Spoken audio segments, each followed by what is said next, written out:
dianggap tidak ada solatnya bagi orang yang tidak berwuduk. Tidak ada solatnya berarti tidak sah kalau dia sudah melakukannya. Dan sama dengan kalimat kedua, wala wudu'a liman lam yadhkuru ismallahi alaih. Tidak ada zat wuduk itu atau tidak sah wuduknya bagi orang yang tidak membaca nama Allah atasnya. Bagaimana lafaznya? Yang pertama mengatakan cuma bismillah saja, bismillah. Tapi dalam hadis yang lain disempurnakan membaca bismillahirrahmanirrahim. Kalau dalam hadis Abi Hurairah tadi, bismillah walhamdulillah. Siapa yang berwuduk kemudian dia baca bismillah sebelum berwuduk, maka akan sucilah seluruh jasadnya. Seluruh jasadnya dia wuduk, anggota wuduk, tangan, wajah, tangan, kaki, kepala, tapi yang suci seluruh badannya ketika dia memulai dengan membaca bismillah.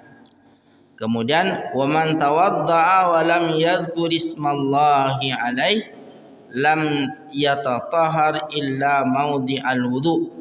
Dan siapa yang berwuduk tidak menyebut nama Allah, tidak membaca bismillah, maka tidaklah suci badannya seluruhnya kecuali tempat atau anggota wuduknya saja. Ingatnya ketika sedang berwuduk, maka baca ketika itu. Sudah sampai kita menyapu kepala atau mau membasuh kaki baru ingat, maka boleh membaca bismillah di saat itu. Bismillahirrahmanirrahim sebagai pengganti dari bismillah yang seharusnya dibaca di awal. Dan kalau sudah selesai juga baca ketika itu.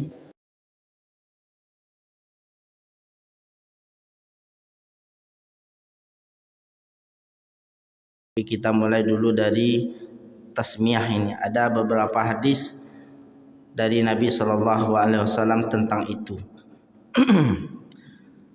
Yang pertama adalah hadis yang diriwayatkan dari Abu Hurairah radhiyallahu anhu bahwasanya Nabi SAW bersabda, la salata liman la wudu'alah. Tidak ada salat bagi yang tidak berwuduk. Wala wudu'a liman lam yadhkuru ismallahi alaih. Dan tidak ada wuduk bagi yang tidak membaca nama Allah atasnya. Hadis ini dipahami berbeda pendapat ulama. Yang pertama pemahamannya, dan itu termasuk juga pemahaman dari Imam Asy-Syaukani dalam kitab Nailul Autarnya, seperti kitab yang kami bawa ini, beliau mengatakan maksud dari kalimat la salat liman la wudu'alah itu adalah dalam sah. Artinya tidak sah salat bagi orang yang tidak ada berwuduk. Tidak sah salat bagi orang yang tidak berwuduk. Nafi dari la itu adalah nafi lidzat, artinya tidak ada sama sekali solat, dianggap tidak ada solatnya bagi orang yang tidak berwuduk. Tidak ada solatnya berarti tidak sah kalau dia sudah melakukannya. Dan sama dengan kalimat kedua, wala wudu'a liman lam yadhkuru ismallahi alaih. Tidak ada zat wuduk itu atau tidak sah wuduknya bagi orang yang tidak membaca nama Allah atasnya. Tidak membaca nama Allah atasnya maksudnya adalah tidak membaca bismillah sebelum berwuduk. Dan ada lafaz lain yang diriwayatkan oleh Imam Baihaqi, hadis yang sama juga, ma tawaddaa man lam yadhkuru ismallahi alaihi wa ma shalla man lam yatawadda. Tidak ada wuduk bagi orang tidak membaca bismillah, dan tidak ada salat bagi orang yang tidak berwuduk. Ini redaksi lain dari hadis Abu Hurairah juga. Kemudian Nabi pernah berkata juga kepada Abu Hurairah radhiyallahu anhu, qala Rasulullah sallallahu alaihi wasallam, ya Abu Hurairah, wa Abi Hurairah, idza tawadda'ta faqul, apabila engkau berwudu maka ucapkanlah bismillahi walhamdulillah, fa in hafazataka la tazalu tuktab laka alhasanat hatta tahdus min dhalikal wudu. Karena akan tetap diberikan kepada engkau kebaikan-kebaikan mengalir selama wuduk tadi tidak batal. Arti selama engkau menjaga wuduk tadi. Ini sebagai penguat dari pendapat Imam Asy-Syaukani dan beberapa ulama fikih lainnya tentang wajibnya membaca bismillah sebelum berwuduk. Tetapi pendapat ini tentunya tidak semua ulama yang berpendapat seperti itu. Yang lain mengatakan baca bismillah itu sebelum berwuduk hukumnya adalah sunnah, dan hadis tadi maksudnya la wudu'a liman lam yadhkur ismallahi alaihi, tidak ada wuduk bagi yang tidak membaca bismillah. Itu dibawa kepada pengertian la kamal, tidak sempurna wuduk bagi orang yang tidak membaca bismillah. Artinya wuduknya sah, wuduknya ada, cuma tidak sempurna. Tetapi bagaimana dengan kalimat la salata liman la wudu'alah, tidak ada salat bagi orang yang tidak berwuduk? Apakah bisa juga dikatakan tidak sempurna salat orang yang tidak berwuduk? Tentu tidak. Karena wuduk itu adalah syarat bagi sahnya salat yang harus dilakukan sebelum mengerjakan salat. Kita bacakan hadis yang lain yang mendukung pendapat kedua, bahwasanya maksud dari bismillah di sana membaca bismillah adalah sunnah, bukan sebagai kewajiban sebelum berwuduk. Di antaranya didukung oleh hadis yang diriwayatkan oleh Abu Daud. Beliau berkata, haddatsana Ahmad bin Amr bin Sarah, haddatsana Ibnu Wahab Ad-Darawirdi telah menceritakan kepada kami Umar bin Sarah dan Ibnu Wahab dari Ad-Dawirdi. Beliau berkata, wa dzakara Rabi'ah anna tafsir hadisin Nabi sallallahu alaihi wasallam. Rabi'ah menafsirkan atau mensyarah hadis Nabi sallallahu alaihi wasallam tadi, yaitu la wudu'a liman lam yadhkur ismallahi alaihi. Artinya adalah annahu alladhi yatawaddau wa yaghtasilu wa la yanmi wudu'an lis-salati wa la ghuslan lil janabah. Itu maksudnya adalah untuk orang yang berwuduk kemudian dia mandi, dia wuduk dulu kemudian mandi. Ini seperti cara wuduk atau mandi janabah, kan dimulai dari wuduk dulu kemudian dilanjutkan dengan membasuh seluruh badan.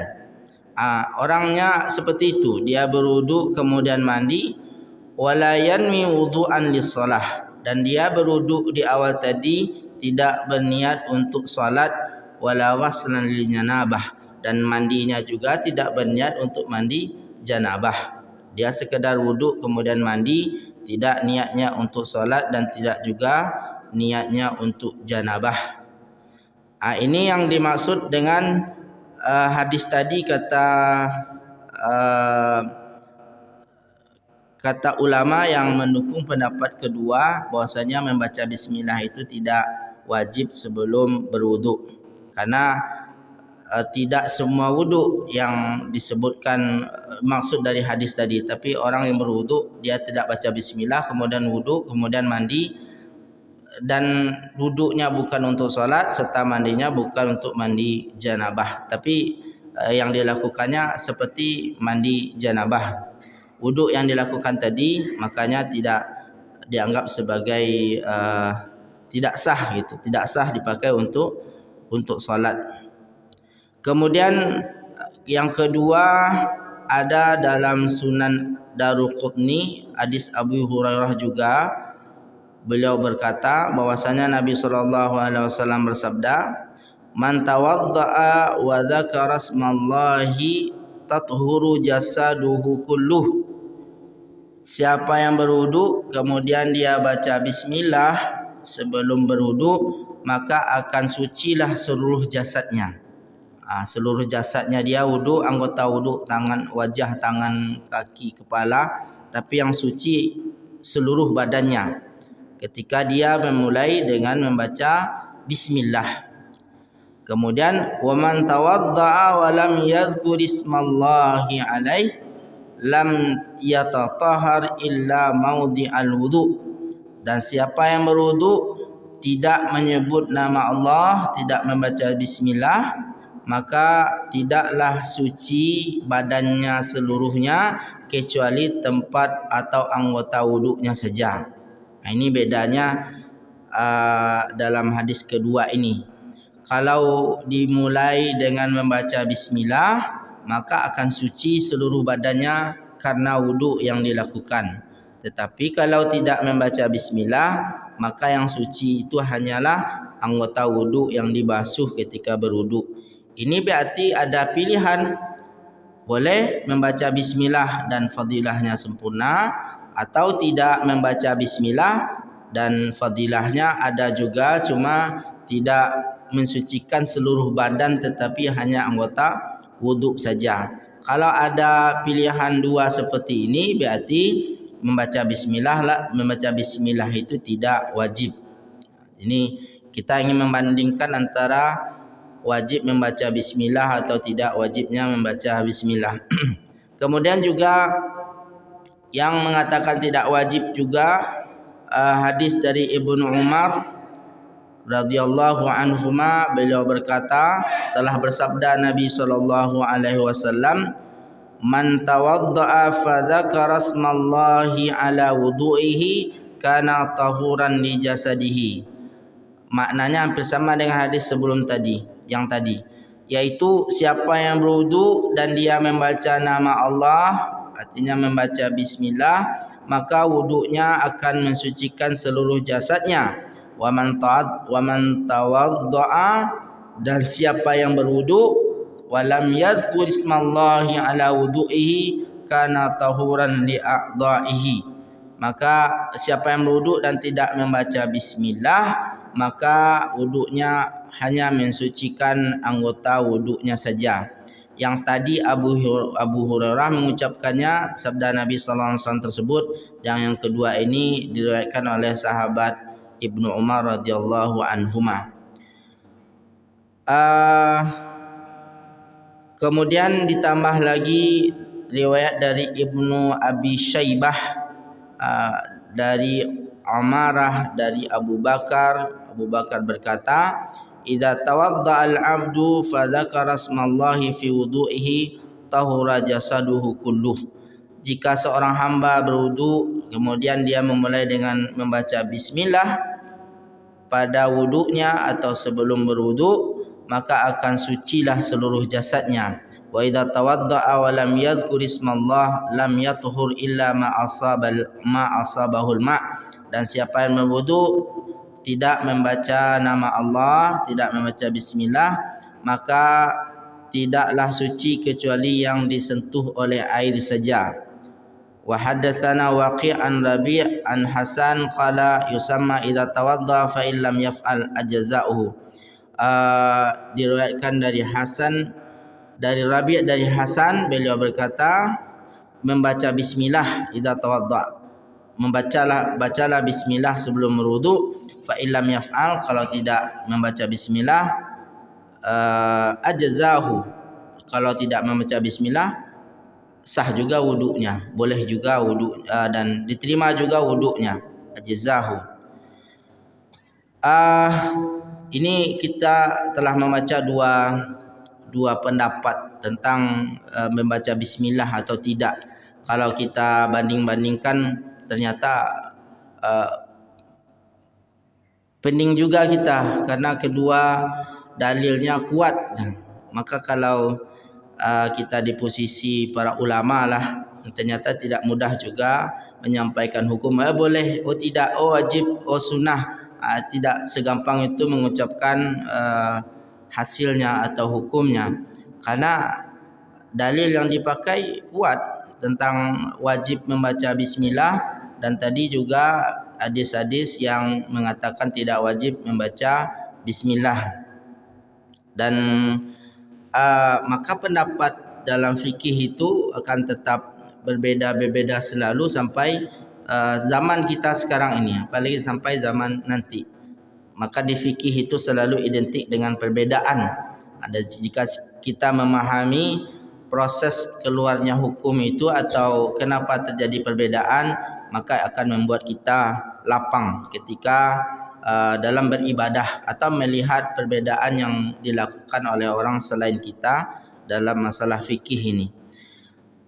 Ini sebagai contoh di antara banyak perbedaan dalam fikih adalah ketika kegiatan sehari-hari atau kewajiban sehari-hari yang kita laksanakan menjadi syarat dari wajib solat kita, yaitu wuduk. Ternyata sebelum berwuduk saja antara membaca bismillah dengan tidak membaca bismillah ada perbedaan. Kalau perkataan atau pendapat yang pertama tadi mengatakan wajib dan tidak sah wuduk tanpa membaca bismillah, berarti tidak juga sah solat yang didirikan dengan wuduk yang tidak sah tadi. Maka pemahamannya harus membaca bismillah, tidak boleh meninggalkan bismillah sebelum berwuduk. Ini apakah semua kita sudah membaca bismillah sebelum berwuduk atau tidak? Maka tidak sah bagi yang tidak membaca bismillah. Namun ada pendapat yang kedua, didukung oleh hadis-hadis juga, bahwasanya ada pilihan, boleh tidak membaca bismillah. Ketika membaca bismillah akan sempurna pahalanya dan fadilahnya, di antaranya mensucikan seluruh anggota badan kita walaupun tidak disentuh oleh air wuduk. Kemudian ketika tidak membaca bismillah hanya mensucikan anggota wuduk yang disentuh oleh air itu saja. Kemudian Imam Ahmad, di antara imam mazhab, Imam Ahmad mengatakan wajib untuk membaca tasmiyah atau bismillah tadi ketika hendak berwuduk. Ini berbeda dengan pendapat mazhab yang lain. Imam Ahmad mengatakan wajib berdasarkan hadis tadi, la salata, kemudian la wudu'a liman lam yadhkur ismallahi alaih, dan pendapat tersebut sesuai dengan Imam Syaukani tadi dan juga beberapa ulama fikih lainnya. Maka nanti kalau ada yang bermazhab Hambali, kalau Imam Ahmad itu mazhabnya berkembang sekarang di daerah Saudi Arabia dan hampir seluruhnya, maka yang dari sana wuduk, ketika berwuduk harus membaca bismillah sebelumnya, bismillah. Dan bacaan bismillahnya juga bagaimana lafaznya? Yang pertama mengatakan cuma bismillah saja, bismillah. Tapi dalam hadis yang lain disempurnakan membaca bismillahirrahmanirrahim. Kalau dalam hadis Abi Hurairah tadi bismillah walhamdulillah. Jadi lafaznya ada pilihan bismillah atau sempurna bismillahirrahmanirrahim atau bismillahi walhamdulillah. Kemudian apabila kita ingin membaca bismillah terlepas dari wajib dan yang mengatakan sunnah tadi, namun ketika memulai berwuduk lupa membacanya dan kita ingin membacanya, maka boleh dibaca di tengah atau ketika kita ingatnya ketika sedang berwuduk, maka baca ketika itu. Sudah sampai kita menyapu kepala atau mau membasuh kaki baru ingat, maka boleh membaca bismillah di saat itu, bismillahirrahmanirrahim, sebagai pengganti dari bismillah yang seharusnya dibaca di awal. Dan kalau sudah selesai juga baca ketika itu. Dan seperti ketika makan, cuma ketika makan seharus makan dan minum seharusnya membaca bismillah di awal, namun lupa maka dibaca ketika ingat, tapi lafaznya diganti, tidak bismillahirrahmanirrahim namun bismillahi fi awwalihi wa akhirih. Itu ketika dalilnya ketika makan. Allahu a'lam ketika wuduk boleh juga atau tidak dengan kalimat yang sama, yaitu bismillahi fi awwalihi wa akhirih. Itu kalimat bismillah yang lupa dibaca di awal namun ingatnya ketika pertengahan atau sudah selesai. Kemudian tambah lagi riwayat dari Al-Bahuti dalam syarah kitabnya, Syarah Iqna namanya. Beliau menyebutkan wa yajibul ityanu biha, wajib dilakukan ai bin niyah inda awali wajib, artinya dengan membaca niat ketika dengan berniat ketika berwudu dan itu ketika berwudu maupun ketika mandi atau ketika bertayamum au ghairiha minal ibadat atau pada semua ibadah. Ini sudah tidak bismillah tapi sudah niat ya. Dan disebutkan bismillah itu apakah baca bismillah tadi, kalau kita membaca bismillah mana yang dahulu, kita membaca bismillah atau niat dulu atau membaca bismillah, niat berwuduk dulu atau membaca bismillah lebih duluan. Di sini fal basmalatu la tasbiqun niyah, bismillah itu tidak mendahului niat, balin niyah sabiqah ala jami'i af'ali wudu, tetapi niat itu mendahului semua kegiatan wudu. Sebelum membaca bismillah sudah ada niatnya. Kemudian semua ibadah yang lain juga seperti itu. Yang menjadi pembuka dari segala ibadah itu adalah niatnya, termasuk juga berwuduk tadi. Jadi posisi kalau seandainya membaca bismillah, niat adalah sebelum membaca bismillah tersebut.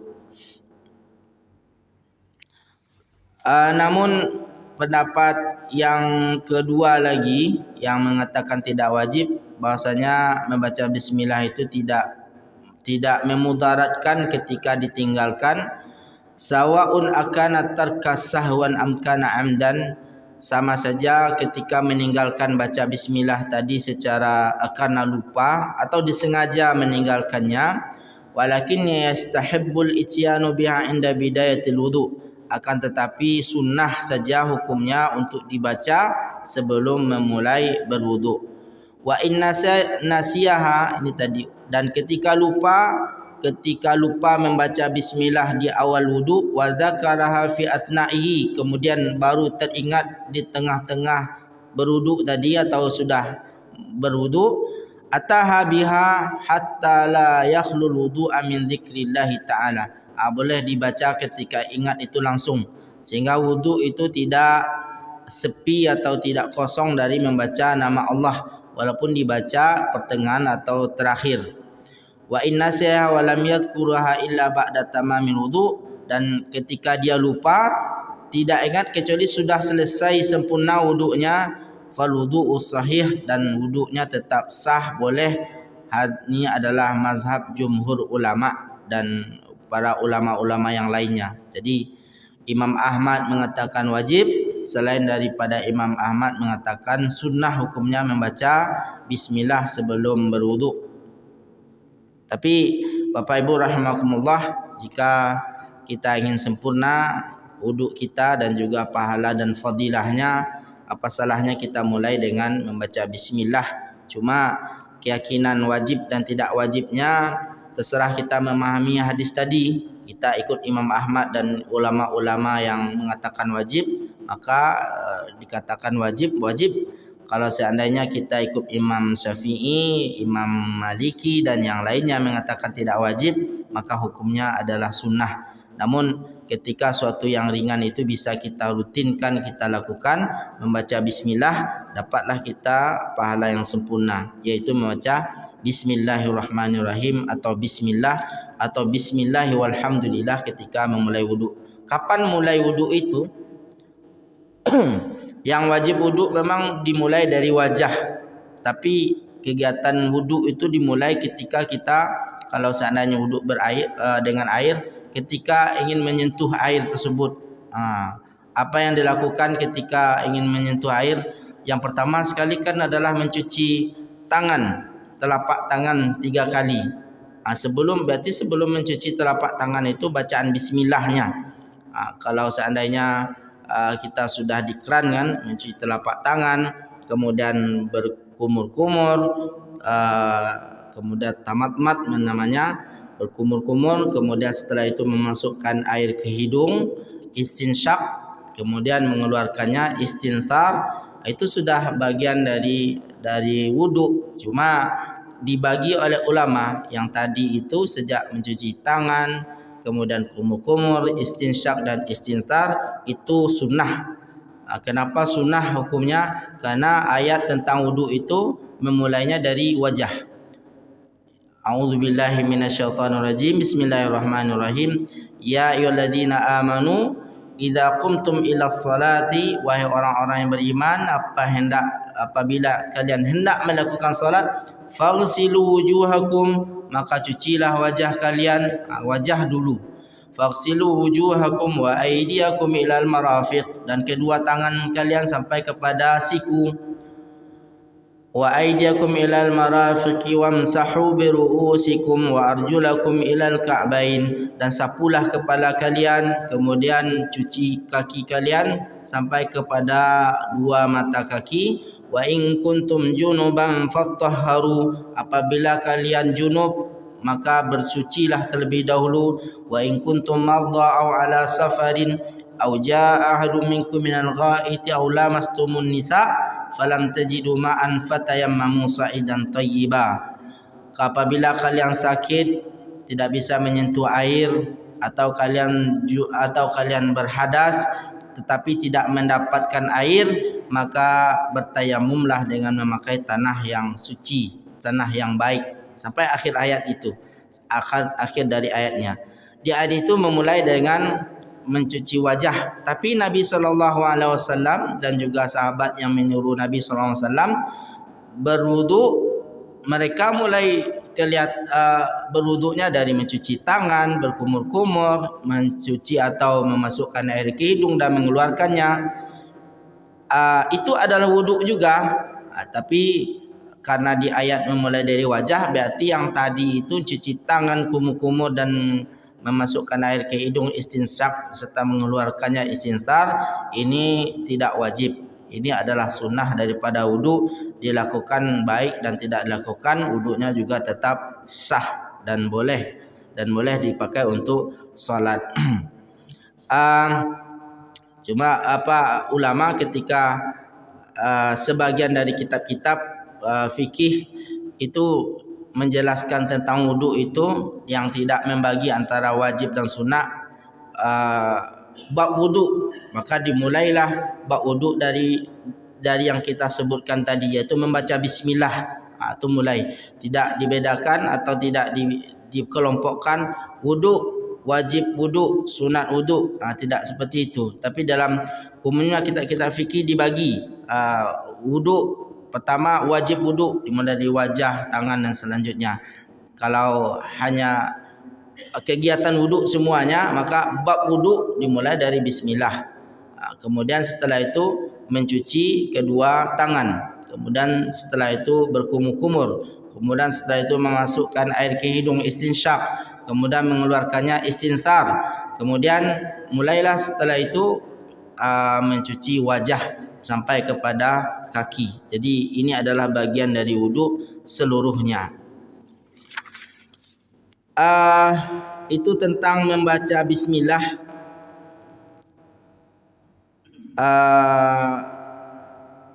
Dan yang mendukung wajibnya bismillah juga ada dalil-dalil lain yang selain kita baca tadi. Kalau dibanding-bandingkan sama-sama kuatnya, sama kuat antara yang mewajibkan dengan yang mengatakan itu adalah sunnah saja membaca bismillah sebelum berwudu. Dan hasilnya adalah yang kita lakukan.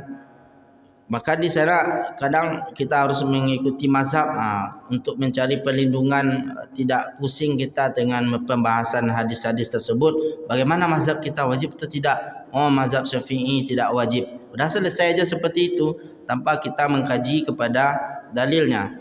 Lalu kalau seandainya kita mengetahui mazhab Syafi'i wajib, mazhab yang lain yang mazhab Syafi'i tidak wajib, mazhab yang lain terasa salah pendapatnya begitu. Padahal kalau seandainya kita kaji melalui cara ulama tersebut menyimpulkan daripada hukumnya, tidaklah semudah yang kita bayangkan. Karena banyak dalilnya, banyak hadis-hadis yang mereka gunakan sama-sama kuatnya. Kemudian juga yang selanjutnya mencuci kedua tangan, atau ini sudah biasa Bapak Ibu ya. Kita yang jadi perbedaan lagi menyapu kepala. Ya, kenapa dipilih yang berbeda-beda ini? Karena di sana terjadi perbedaan kita dalam berwuduk. Menyapu kepala lagi.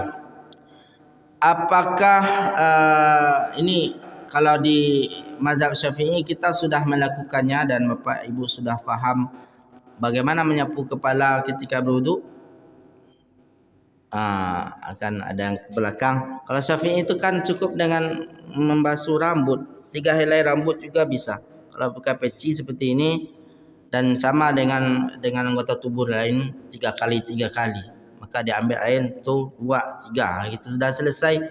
Kelihatan seperti itu kan? Secara mazhab Syafi'i, kalau bermazhab tadi kan sudah cukup dengan seperti itu. Di antara dalilnya adalah pemahaman dari firman Allah Subhanahu wa taala surat Ali Imran tadi ayat yang ke-7. Faghsilu wujuhakum wa aydiyakum ilal marafiq wamsahu bi ru'usikum, dan sapulah kepala kalian. Kalimat bi itu maksudnya adalah litab'id, sebagian. Maka sapulah kepala kalian, tapi kalimatnya pakai bi ru'usikum. Bi itu maksudnya sebagian, bukan seluruhnya. Boleh diartikan sebagian. Maka sapulah sebagian daripada kepala kalian, bi ru'usikum. Maka mana sebagian dari kepala? Sebagian dari kepala kan tidak semuanya, boleh yang di depan ni saja atau yang di samping saja. Dan rambut adalah bagian dari kepala bagi yang punya rambut di kepalanya. Maka Imam Syafi'i mengatakan cukup diwakili sebagian kepala itu dengan rambut saja. Mungkin juga kalau kita analogikan mewakili dari jamaah al-muhajirin yang datang sendiri Pak Jalil aja misalkan, maka itu sudah perwakilan dari seluruh jamaah al-muhajirin, padahal jamaah yang lainnya banyak kan. Kalau seandainya maksudnya litab'id tadi sebagaimana difahami, untuk sebagian saja, untuk mewakili. Tetapi bolehlah kita lihat hadis-hadis yang mengatakan seluruh kepala itu disapu. Mungkin untuk kita hargai orang yang menyapu seluruh kepalanya, dan mungkin kita melakukannya. Dan saya lebih sering melakukan menyapu seluruh kepala. Hadisnya adalah pertama Abdullah bin Zaid anna Rasulullah sallallahu alaihi wasallam masara ra'sahu biyadaihi fa aqbala bihima wa adbara. Wasa Nabi sallallahu alaihi wasallam itu, kata Abdullah bin Zaid, menyapu itu apa beda dengan mencuci? Kalau mencuci mengalir airnya, memang air itu mengalir. Kalau menyapu kena air sama tangan, kita basahkan tangan dengan air, kemudian tangan yang basah itu disapukan begitu, sapu. Tidak harus mengalir, tidak menetes pula di kepala kita air setelah itu. Itu membasahi, namanya memandikan. Tapi ini menyapu. Ada bekas air di tangan, itu yang disapukan ke kepala. Masara saubiyadaihi, dengan kedua tangannya, fa aqbala bihima, kemudian kedua tangan itu ke belakang. Maaf Bapak Ibu ya, ke belakang, fa aqbala bihima, ke belakang, wa adbara, kemudian ke depan lagi. Itu satu, ke belakang kemudian ke depan lagi. Ini ada dua macam. Yang pertama seperti itu. Bada'a bi muqaddami ra'si, Nabi memulai dari depannya, thumma dhahaba bihima ila qafahu, kemudian sampai ke belakang, thumma raddahuma ila al-makani alladhi bada'a minhu, kemudian dibalikkan tangan yang dua tadi ke tempat dimulainya, berarti balik lagi ke depan. Seperti itu yang pertama. Yang kedua, hadis dari Abdullah bin Umar.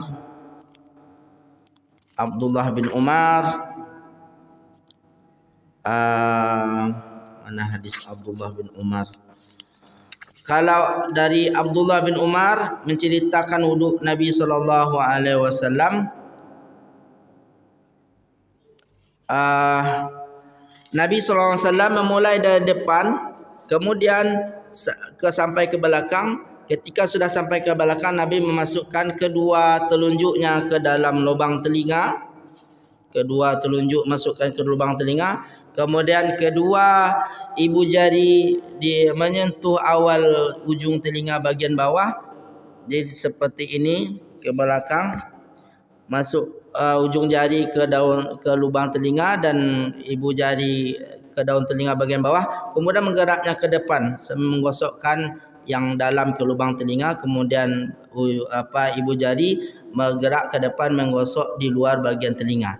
Yang dalamnya berarti dengan jari telunjuk, kemudian yang luar telinga dibersihkan dengan ibu jari. Dan sekali saja, ke depannya bukan balik seperti tadi, tapi ke depannya pakai ibu jari dengan membersihkan daun telinga. Seperti itu, satu ke belakang, kemudian ke depan, seperti itu ke depannya. Ini cara yang kedua. Banyak caranya Bapak Ibu ya. Hadis yang kedua tadi diriwayatkan oleh Ibnu Umar radhiyallahu anhu dari Nabi SAW. Beliau melihat Nabi berwuduk, kemudian beliau menceritakan dan mengajarkan kepada yang lain cara wuduk Nabi yang beliau saksikan dan beliau lihat. Dan beliau menyaksikan seperti itu Nabi SAW berwuduk. Ya. Dan ada lagi hadis dari Ar-Rubi' bin Muawis bahwasanya Nabi SAW berwuduk. Anna Rasulullah SAW tawadda'a indaha wa masaha bi ra'si fa masaha ar-ra'sa kullahu min farqi sya'ri kullam nahiyatin limunsabbil sya'ri la yuharrik asyara an hayati. Nabi SAW ketika berwuduk, Nabi menyapu seluruh kepalanya.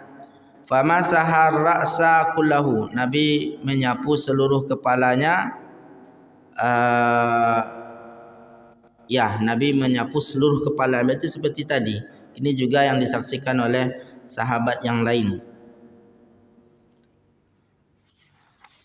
Dan sesuai dengan hadis tadi, bahwasanya Nabi SAW menyapu kepala hanya sekali saja. Seperti contohnya hadis selanjutnya dari Abu Habbah radhiyallahu anhu berkata, raaitu Aliyan, saya menyaksikan Ali radhiyallahu anhu tawaddaa berwudu, faghasala kaffaihi, Imam Ali mencuci kedua tangannya hatta anqahuma, sampai bersih kedua telapak tangannya. Thumma madmada thalathan, kemudian Imam Ali berkumur-kumur 3 kali. Dan juga kita harus juga tahu pengarang buku ini, beliau adalah Imam Asy-Syaukani, Nailul Autar. Imam Asy-Syaukani, beliau secara mazhab fikih lebih cenderung kepada Syiah Zaidiyah. Syiah Zaidiyah itu diterima fikihnya sama seperti fikih Imam Syafi'i dalam masalah fikih. Dalam masalah akidah, Imam Syaukani tidak Syiah, beliau akidahnya Ahlussunnah wal Jamaah. Maka buku-bukunya juga dibaca oleh ulama-ulama kita, ulama Syafi'i, termasuk juga buku Nailul Autar ini.